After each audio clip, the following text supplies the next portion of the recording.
This video is sponsored by the folks at Vandal Grooming. Vandal Grooming, grow your best beard. Right now, they're running a sale on their website, $5 off all the inventory.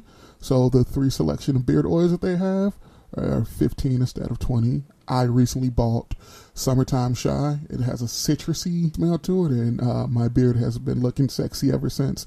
So head over to Vandal Grooming and get your beard oil today. What's up, guys? The older brother of deconstruction here at theBRUCE. How are you doing? This is the first episode in a new series that, depending on when it comes out, you will hear me talking about on the latest edition of the podcast. This is my personal top 3. So,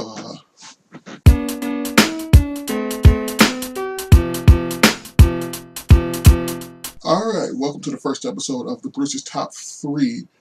I normally rank any of my favorite things in terms of 3.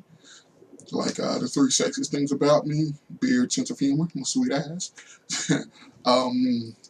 So this edition is going to be my personal 3. This is just 3. It's a vast array of the stuff that I'm into in terms of comics, but this is just my personal top 3 comic book storylines.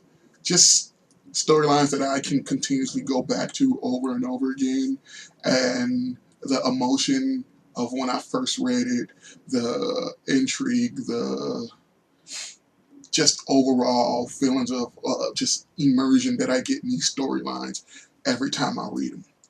Alright, number 3 is Teen Titans: The Future Is Now, written by Geoff Johns. Geoff Johns is the reason why I got into reading the Teen Titans comic. And this story arc just was like, I was reading into the series before I got into the series just to figure out a good jumping off point for me, and it was like, and one of my good friends had recommended that I start reading Teen Titans because Geoff Johns was on it. So I went to the comic shop, bought trade.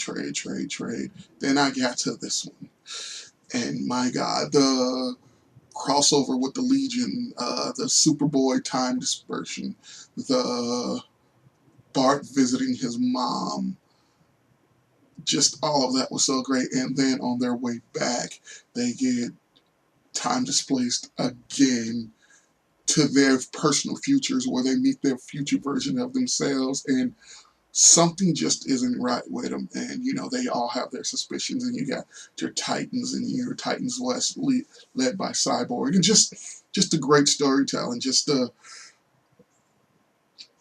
foreshadowing, because Tim Drake as Batman keeps telling Robin, like, because Robin does not want to be Batman. And he's like, once you go through the crisis or what's coming, you will understand why I am like this. And then you find out. So, and then you kind of see how things play. But just the foreshadowing, the storytelling,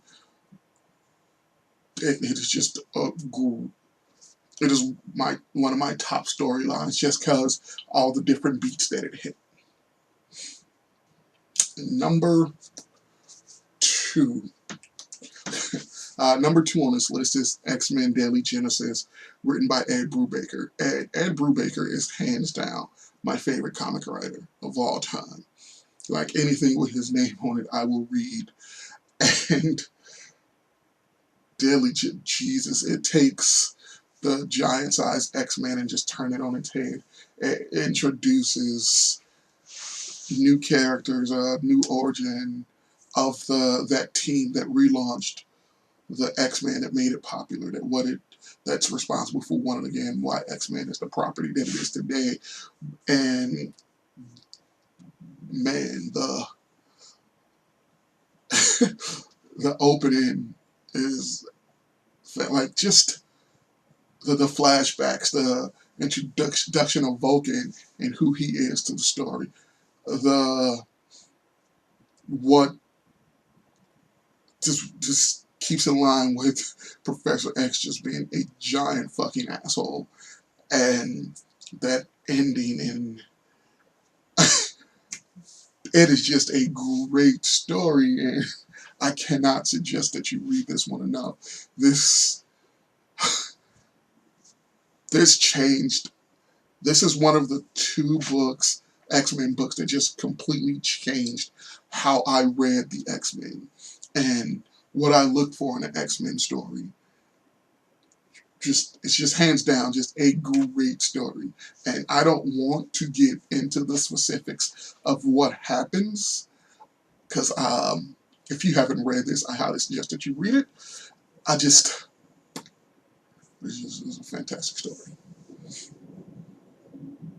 There's really no more that I can say go into without giving the story away, but I just highly suggest that you read Deadly Genesis. And number one on the list is Captain America Winter Soldier, written again by Ed Brubaker. One of my favorite artists. I mean, the movie's out. You've seen the movie. You know the twist, which, you know, as a comic fan, this is how you bring a long dead comic character back to life. This is like the definitive. This got me to appreciate. This got me back into Marvel Comics. It got me to reading comics. It got me back to Marvel because I had dipped over into indies and whatnot, and then this came out, and just the Cap's memories not actually adding up to what he remembers. His warped memories of Bucky, the Red Skull's involvement, him meeting the Winter Soldier, the iconic line of Bucky and who the hell is Bucky?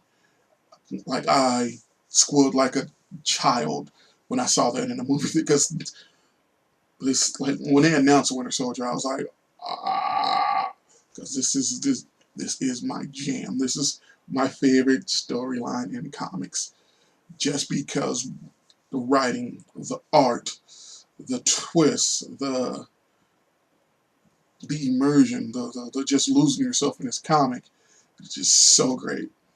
And so this will be the first episode. I'll probably write a script out for the next one. Just wanted to get this one out so I can start editing. But yeah, thanks for watching.